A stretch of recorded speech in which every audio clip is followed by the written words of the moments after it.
ആരോഗ്യപരമായ തലത്തിൽ നോക്കുമ്പോൾ മറ്റേതൊരു വ്യായാമവും പോലെ യോഗ പരിശീലനം ശരീരത്തിനും മനസ്സിനും ഒരുപോലെ പ്രയോജനപ്പെടുന്ന ഒന്നാണ്. പതിവായി യോഗ ചെയ്യുന്നതിൻ്റെ ഗുണങ്ങൾ എന്തൊക്കെയാണെന്ന് നോക്കാം. പതിവായി യോഗ ചെയ്യുന്നത് ശരീരത്തിന് നല്ല വഴക്കം ലഭിക്കാൻ സഹായിക്കും. പേശീബലം വർദ്ധിപ്പിക്കുന്നു. സന്ധികൾക്ക് ചുറ്റുമുള്ള പേശികളെ ശക്തിപ്പെടുത്താനും സന്ധിവേദനയെ തടയാനും യോഗ പതിവാക്കുന്നത് നല്ലതാണ്. ശരീരഭാരം നിയന്ത്രിക്കാൻ സഹായിക്കുന്നു. അതിനാൽ അമിതവണ്ണമുള്ളവർക്ക് പതിവായി യോഗ ശീലമാക്കാം.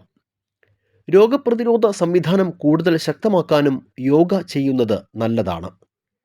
ശ്വാസകോശത്തിൻ്റെ ആരോഗ്യം മെച്ചപ്പെടുത്താനും യോഗ നല്ലതാണ്. ശരീരത്തിന് ഊർജം പകരാനും ഇവ സഹായിക്കും. രക്തയോട്ടം മെച്ചപ്പെടുത്തുന്നു. രക്തസമ്മർദ്ദം നിയന്ത്രിക്കുന്നു. ഹൃദയത്തിൻ്റെ ആരോഗ്യം സംരക്ഷിക്കാനും യോഗ ചെയ്യുന്നത് ഗുണം ചെയ്യും. പ്രമേഹ രോഗികളിൽ രക്തത്തിലെ പഞ്ചസാരയുടെ അളവ് നിയന്ത്രിക്കുന്നതിൽ മരുന്നുകളോടൊപ്പം ഒരു വ്യായാമ മുറയായി യോഗ അഭ്യസിക്കുന്നത് നല്ലതാണ്. സ്ട്രെസ്, ഉത്കണ്ഠ, വിഷാദം തുടങ്ങിയവയെ കുറയ്ക്കാനും മാനസികാരോഗ്യം നിലനിർത്താനും ഓർമ്മശക്തി കൂട്ടാനും ഏകാഗ്രത വർദ്ധിപ്പിക്കാനും യോഗ ചെയ്യുന്നത് ഗുണം ചെയ്യും.